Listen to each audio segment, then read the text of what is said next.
একে তো বাংলায় এত বড় একটা ছবি আসছে যার বাজেট নাকি শোনা যাচ্ছে 25 কোটি টাকা, যেটা সত্যি মিথ্যে আমি সত্যি জানি না। তার পরবর্তীতে তার চ্যাপ্টার 2, যেখানে আমরা অলরেডি এস্টাবলিশ হিরোইন শ্রাবন্তী এবং শুভশ্রী একই পর্দায় দেখতে পাবো, এবং এটা একটা ট্রিলজি হতে চলেছে, কানেকশন থাকতে চলেছে, বাংলার প্রথম একটা বিগ বাজেট ফ্র্যাঞ্চাইজি মুভি হতে চলেছে, যেখানে আমরা মাস অ্যাকশনের ফ্র্যাঞ্চাইজি মুভি দেখতে পাবো, কিন্তু পুরোটাই ডিজাইন করা হচ্ছে ফিমেল ওরিয়েন্টেশনের ওপরে। এটা অবাক করা বিষয়। তোমরা কোনোদিন শুনেছো যে একটা ফিমেল ওরিয়েন্টেড ছবির বাজেট হয় 25 কোটি টাকা? দেবী চৌধুরানী ছবির বাজেট নাকি শোনা যায় 25 কোটি টাকা। আমি সত্যি বলছি, এই বাজেটে বলিউডের ছবি হয়ে যায়। আমরা বাঙালিরা এত বড় বাজেটের ছবি কল্পনা করতে পারি না। আমাদের সব থেকে বড় বাজেটের ছবি হচ্ছে ইয়ে sorry sorry for the interrupt, but যেটা বলার সেটা হচ্ছে যে এই জায়গাটাতে দাঁড়িয়ে এটা কিন্তু একটা বিরাট বড় অ্যাচিভমেন্টের জায়গা, এটা একটা বিরাট বড় বড় কথা আর কি, সেটা নিয়ে আমরা কথা বলবো। প্রথমত দেবী চৌধুরানী ছবিটাকে নিয়ে কথা বলি। শুভ্রজিৎ মিত্র এই ছবিটা ডিরেক্ট করতে চলেছেন, এবং এই ছবিটা কে প্রডিউস করছেন আই ডোন্ট নো, বাট এই ছবিটা কিন্তু আসতে চলেছে। মানে এটা বিরাট বড় ছবি, এবং এটা মে মাসে আসবে। এটা বুম্বাদাও রয়েছেন, কিন্তু অ্যাকচুয়ালি কিন্তু দেবী চৌধুরানীর গল্প যারা পড়েছে তারা কিন্তু জানে দেবী চৌধুরানী ইটসেলফ আর মানে কী বলবো, হিরো হিরোইন সব কিছু নিজের ছবিতে। মানে ভবানী পাঠক তার মেনটা, ভবানী পাঠককে দিয়ে তারা অ্যাকশন করাবে, সব কিছু করাবে, সেগুলো ঠিকই আছে, বাট দেবী চৌধুরানী কিন্তু মেন এখানে, মানে আসল অ্যান্ড প্রোটাগনিস্ট হচ্ছে দেবী চৌধুরানী। তো সেই জায়গা থেকে দাঁড়িয়ে মানে পুরো শ্রাবন্তীদির ওপরে একটা 25 কোটি টাকার ছবির মাউন্ট করে দিল। এবার সেই ছবির বক্স অফিস আসবে কি আসবে না সেইটা না দেখে তারা আরেকটা ছবি অ্যানাউন্স করে দিল, যেটা আবার এই ফ্র্যাঞ্চাইজির পার্ট, এবং এটা একটা ট্রিলজি বানাচ্ছে তারা, 3টে এরকম বড় ছবি বানাবে তারা। তো এটার প্রথম পার্টে রয়েছে কোয়েল মল্লিক, সরি শ্রাবন্তী, সেকেন্ড পার্টে রয়েছে শুভশ্রী, থার্ড পার্টে হয়তো কোয়েল মল্লিক থাকতে পারে, আই ডোন্ট নো, কারণ তারা যেভাবে রিচ আউট করছে বড় বড় হিরোইনদের সাথে, হতেই পারে তারা সেটা করতে পারলো। আমি এখনও বলছি, বারবার বলছি যে আমি কিন্তু দেবী চৌধুরানীর বাজেট জানি না। তো দেবী চৌধুরীর অরিজিনাল বাজেট যদি 5 কোটি টাকা হয় তাও ঠিক আছে, যদি 3 কোটি টাকা হয় প্রচণ্ড ভালো। কিন্তু যদি দেবী চৌধুরীর এই বাজেট, যেটা শোনা যায় বিভিন্ন জায়গা থেকে বারবার বারবার যেটাকে মেনশন করা হয়, দেবী চৌধুরীর বাজেট 25 কোটি টাকা নাকি, ভাই কী করে বাংলা বাজেট থেকে রিকভার হবে? মানে দেখছো তো, দেবদার মতন বড় সুপারস্টার, তার ছবি এত প্রমোশন করে এত কিছু করেও মানে 20 কোটি টাকার গণ্ডিটা পেরিয়েছে সবে। মানে এটা এই মার্কেটটা থেকে মানে এত টাকা আনা মানে এখন কিন্তু নেক্সট টু ইম্পসিবল, যেখানে মানে শ্রাবন্তীদির মার্কেট কিন্তু খুব একটা ভালো নেই। যাই হোক, এরকম একটা অবস্থাতে এরকম একটা ছবির অ্যানাউন্সমেন্ট চলে এসছে অলরেডি, যেটা কিন্তু হচ্ছে রায়বাঘিনী ভবশঙ্করিণী। রায়বাঘিনী ভবশঙ্করিণী। আমি এই ভদ্রমহিলা সম্পর্কে কোনো আমার ধারণা নেই, কোনো আমার পড়াশোনা নেই, কিন্তু যদি তুমি আমাকে পোস্টারটা বলো, সিরিয়াসলি বলছি, এই পোস্টারটা দেখে আমি প্রশংসায় পঞ্চমুখ হব, এটা নিয়ে কোনো সন্দেহ নেই। এই খিলানটাকে দেখো, তার ভিতরেও একটা স্ট্রাকচার রয়েছে, মানে একটা পড়াশোনা করে যে এই পোস্টারটাকে তৈরি করা হয়েছে সেটাও বোঝা যাচ্ছে। এবং এখানে যেভাবে হাতে তলোয়ার এবং ওই মানে বলে না যে পদ্মাবতী, সেই পদ্মাবতী ভাইবসটা কিন্তু এই পোস্টারটা অ্যাটলিস্ট দিচ্ছে। এটা শুভশ্রী করতে চলেছে, এবং শুভশ্রীদি আমি বারবার বলি, শুভশ্রীদি মাস কমার্শিয়াল বড় ছবি করা উচিত। মানে এখন সে স্টার হিরোইন, তার এই রকম কাজ করা উচিত না, রে তার সন্তানের মতন কাজ করা উচিত, সন্তানের ইটসেলফ আ সিরিয়াল। তো যাই হোক, এইটা দেখো সামনে থেকে কত পুরুষ ঘোড়ায় চেপে দৌড়ে আসছে, উনি একা দরজা আগলে দাঁড়িয়ে আছেন, এবং তার যে বেশ পোশাক, তার যে জায়গা, এবং পিছন থেকে মানে গম্বুজ উড়ে যাচ্ছে, ঠিক আছে, আগুন জ্বলছে, দারুণ পোস্টারটা ডিজাইন করা হয়েছে, এটা নিয়ে কোনো সন্দেহ নেই। এই পোস্টারটা ঘ্যামা পোস্টার হয়েছে, এবং এখানে শুভশ্রী গাঙ্গুলিকে ট্যাগও করা হয়েছে, যেখান থেকে বোঝা যাচ্ছে শুভশ্রী এই প্রজেক্টের পার্ট। কিন্তু তুমি যে সাহসটা ভাবো যে প্রথম ছবিটা লঞ্চই করলো না, প্রথম ছবিটা রিলিজই করলো না, এটা কি হতো যে দেবী চৌধুরীর প্রথমে মানে রিলিজ হলো, দেবী চৌধুরী ফাটিয়ে ব্যবসা করলো, তারপরে যদি তারা অ্যানাউন্স করতো যে আমরা দেবী চৌধুরী এত ভালো সাকসেসফুল হয়েছে যে কারণে আমরা পরের পার্টটা নিয়ে আসছি, এইভাবে করতো যদি, সেটাকে কিন্তু একটা বলতে পারা যেত যে হ্যাঁ তারা সেফ খেলেছে, বা তারা তারা দেখেছে বুঝেছে। কিন্তু মানে এটাকে তো তুমি সমালোচনাও করতে পারবে না। তুমি সমালোচনা কীভাবে বলবে? তুমি বলবে যে ভাই কী সাহস রে ভাই, লোকে একটা বিগ বাজেট ছবি করতে পেটে যাচ্ছে, হাঁপিয়ে যাচ্ছে, আর সেখানে এবারে পরপর মাউন্ট করে যাচ্ছে।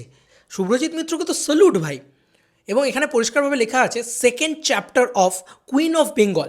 এই কুইন অফ বেঙ্গল নিয়ে ওরা 3টে ছবি করবে, এখানে পরিষ্কার লেখা রয়েছে কুইন অফ বেঙ্গল, ব্র্যাকেট দেওয়া রয়েছে, তারপরে লেখা রয়েছে trilogy, Raibaghini Shankarini, tigress queen of Bengal, Subhashree Ganguly, Subhrajit Mitra.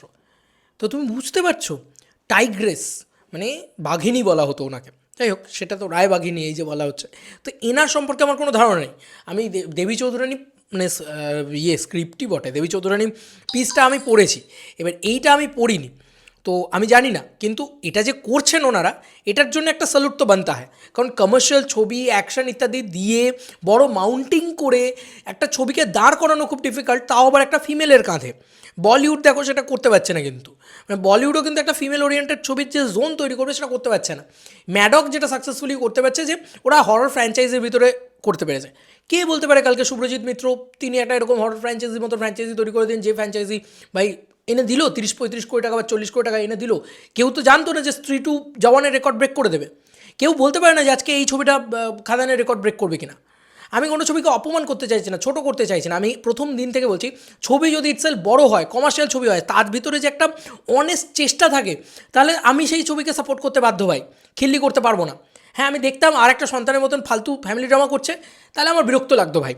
Family ড্রামার এগেনস্টে নয়, আমি বারবার বলছি সিরিয়াল করছে, সো কল্ড সিরিয়াল লাগছে দেখতে একটা ছবি, যে একটুখানি চললো আবার আরেকটা এরকম ছবি করি। এই যে প্রবণতাটা, এটা যে বাংলা ইন্ডাস্ট্রি থেকে আস্তে আস্তে কাটছে, এটা যে বাংলায় যে বড় বড় ছবি হতে পারে এটা যে দেখাচ্ছে, একা দেবদা যে করছে না, তার বাইরেও যে ধরো জিদ্দাও করছেন, ধরো শুভশ্রীদি করছে, শ্রাবন্তী করছে, শুভ্রজিৎ মিত্র করছে, এদের নামগুলো উঠে আছে, দে আর বিগ নেমস, মানে এটা নিয়ে তো কোনো মানে সন্দেহ নেই।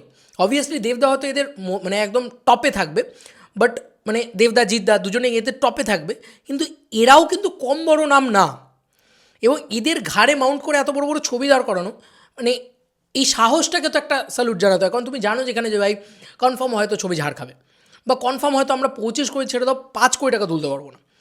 মানে দেখছো তো বিনোদিনী আজকে যে লেভেলের বিজনেস করছে, বেশ ভালো বিজনেস করেছে, কিন্তু তুমি বলো বিনোদিনী কি 5 কোটি টাকার গন্ডিও পেরোতে পারবে? মানে এত ইজি নয়, এত সোজা নয় কিন্তু সবটা। তো এই বাংলা বাজারে দাঁড়িয়ে এরকম একটা বাজার যেখানে মানে ফিমেল ওরিয়েন্টেড ছবি খুব একটা চলে না, বিনোদিনী একটা ডিসেন্ট চলেছে, তাও কিন্তু দেবদার পুশ ছিল, দেব এন্টারটেনমেন্ট ভেঞ্চার্সের পুশ ছিল, যেটা সত্যি কথা, সেটা সত্যি কথা। দেব এন্টারটেনমেন্ট ভেঞ্চার্সের প্রমোশন পার্ট ছিল এই যে দেবী চৌধুরানী, এই ছবিটা গ্রামেগঞ্জে অবশ্যই কিন্তু কেউ জানে না যে এই ছবিটা আসছে কি আসছে না, কোথাও প্রমোশন করা হচ্ছে না এখনও অবধি, তো তার পরের ছবিটা অ্যানাউন্সমেন্ট করে দেওয়া হলে এই একটা জায়গায় আমি শুধু একটাই কথা বলতে চাই, যে যেটা আসছে মানে যেটা অলরেডি বড় পর্দায় আসছে সেটাকে নিয়ে একটু বেশি ফোকাস করা উচিত, এবং তারা সেটাকে যেন মানে জান প্রাণ লাগিয়ে প্রমোশন করে। দেখো সিনেমা হিট করতে যদি কেউ মন প্রাণ ঢেলে চায়, এবং মানে মার্কেটিং প্রমোশন সেটাকে যদি কেউ ফাটিয়ে করে, মানুষের কাছ অবধি যদি পৌঁছায়, সাধারণ মানুষ যদি জানে এবং সেটা যদি সিরিয়াসলি ভাইরাল করা যায়, তাহলে আমার বিশ্বাস যে ছবিটা বক্স অফিসে সাকসেসফুল হতে পারে। আবার বলছি 25 কোটি টাকা বাজেট হলে অসম্ভব বাংলা মার্কেট থেকে সাকসেসফুল হওয়া, কিন্তু যদি এরকমটা হয় যে 5 কোটি 6 কোটি বাজেট, তাহলে 8-9 কোটি টাকার একটা প্রথম ফিমেল ওরিয়েন্টেড ছবি 8-9 কোটি টাকার ব্যবসা করতে পারে, যদি তারা চায়। না চাইলে ওই 8 লাখের মাল্টিপ্লেক্স কালেকশন আর মানে 10 লাখের সিঙ্গেল স্ক্রিন কালেকশন নিয়ে বসে থাকতে হবে, সিরিয়াসলি বললাম। তো এটা প্রবলেমেটিক।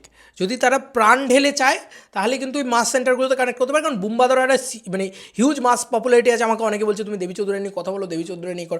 ভাই কথা বলার কন্টেন্ট দিতে হবে, দেবদা রোজ কিছু না কিছু পোস্ট করছে, রোজ কিছু না কিছু কন্টেন্ট দিচ্ছে, সেই কন্টেন্টটা তো দিতে হবে তোমাকে, সেইটা কিন্তু দেওয়ার দিকে কোনো খেয়াল নেই। তারা অ্যানাউন্সমেন্টের পর অ্যানাউন্সমেন্ট করছে এবং বড় বড় বাজেটে ছবি করছে, সেটাকে অবশ্যই একটা সাধুবাদ জানাতে হয়। বড় বড় স্টার্সদের নিয়ে করছে, বড় বড় স্টার হিরোইনদের নিয়ে করছে, কিন্তু প্রমোশনটাও কিন্তু সেই লেভেলে করতে হবে। মানে জাস্ট রিলিজের দুদিন আগে প্রমোশন করলাম, রিলিজ হয়ে গেল, ব্যাস হাত গুটিয়ে বসে গেলাম, এই স্ট্রাকচারে কিন্তু এত বড় ছবিকে হিট করানো অসম্ভব। বড় ছবি যেখানে হয়েছে 6 মাস আগে থেকে দেখো খাদানের প্রমোশন হয়েছে, প্রপারলি তুমি 1.5 মাস আগে থেকে একটা প্রমোশনের স্ট্যান্ডার্ড পুরো পেয়ে যাবে, যা একটা মানে বিশাল স্ট্যান্ডার্ডের প্রমোশন, ওয়াইড প্রমোশন হয়েছে। আমি কেন কথা বলছি এই বিষয়টাকে নিয়ে এতক্ষণ, তোমাদের মনেই হতে পারে ধর ভাই এত কথা বলার কী আছে, একটা ফিমেল ওরিয়েন্টেড ছবি, এইটুকু ছবি, এই তো একটা অ্যানাউন্সমেন্ট এসছে, এই না তো কত। যখন দেবী চৌধুরী অ্যানাউন্স হয়েছিল তখন সেটাকে স্ক্যাম বলা হয়েছিল, তো আলটিমেটলি ছবিটা কিন্তু আসছে বড় পর্দায়। তো স্ক্যাম তো করছে না লোকটা, এইটুকু কনফার্ম। ওই কি একটা আছে না মানে সোকল ফেক প্রডিউসার বা ফেক স্ক্যাম প্রডিউসার, তাদের মতন তো কাণ্ড কারখানা ঘটাচ্ছে না, এরা কিন্তু সিরিয়াসলি মানে বড় পর্দায় নিয়ে আসছে সিনেমাটাকে। তো এরকম একটা মার্কেটে দাঁড়িয়ে, এরকম একটা পরিবেশে দাঁড়িয়ে তাদের কিন্তু উচিত আরও বেশি করে মার্কেটিং করে সিনেমাটাকে কী করে একটা সেলেবেল বানানো যায় সেটা করা। যে সিনেমা যদি সেলেবেল হয় তাহলে কিন্তু কোনো এত প্রশ্নই উঠবে না। আর কে বলতে পারে, হতেই পারে শ্রদ্ধা কাপুরকে এত বড় এত ব্লকবাস্টার দিয়ে দেবে স্ত্রী 2 দিয়ে, কেউ ভাবতে পেরেছিল? ওরা সেট আপ করেছে ছোটো ছোটো করে। তো ওই সেট আপটা দেখা যাক যে তারা দেবী চৌধুরী দিয়ে কতটা করতে পারে, সেটাকে আবার গিয়ে এই যে সিনেমাটার নাম আমি এক্স্যাক্টলি বলছি, হ্যাঁ, রায়বাঘিনী ভবশঙ্করণী বা শঙ্কারিণী, যাই বলো আর কি, সংকরণই লেখা আছে। তো কি করি, ভবশঙ্করী, আমি ভুল পড়েছি, শঙ্করণী নয়, রায়বাঘিনী ভবশঙ্করী, রায়বাঘিনী ভবশঙ্করী, এই সিনেমাটা দিয়ে কে বলতে পারে কালকে তারা বিশাল একটা বক্স অফিস আনতে পারে। তার জন্য কিন্তু ভালো মার্কেটিং, ভালো প্রমোশন, ভালো টার্গেট অডিয়েন্স সেট করা, গোটা বাংলাকে টার্গেট করা, সব কিছু করতে হবে। কারণ বাংলায় 20 কোটি টাকার বক্স অফিস আসতে পারে, সেটা দেবদা প্রমাণ করে দিয়েছে। এবার ফিমেল ওরিয়েন্টেড ছবিতে অ্যাটলিস্ট যদি 8-9 কোটি টাকার বক্স অফিস আসতে পারে না, তাহলে একটা বিরাট ব্যাপার, মানে যদি দেবী চৌধুরানী হয়। আর বারবার বলছি, এদের এই সাহসটা, এদের বড় ছবি বানানোর সাহস, এবং শুভশ্রীর এই প্রজেক্টকে সাইন করা, শ্রাবন্তীর এই প্রজেক্টকে সাইন করা, এগুলো আমাকে এনার্জি দিচ্ছে 12 মিনিট ধরে বা 11 মিনিট ধরে কথা বলার।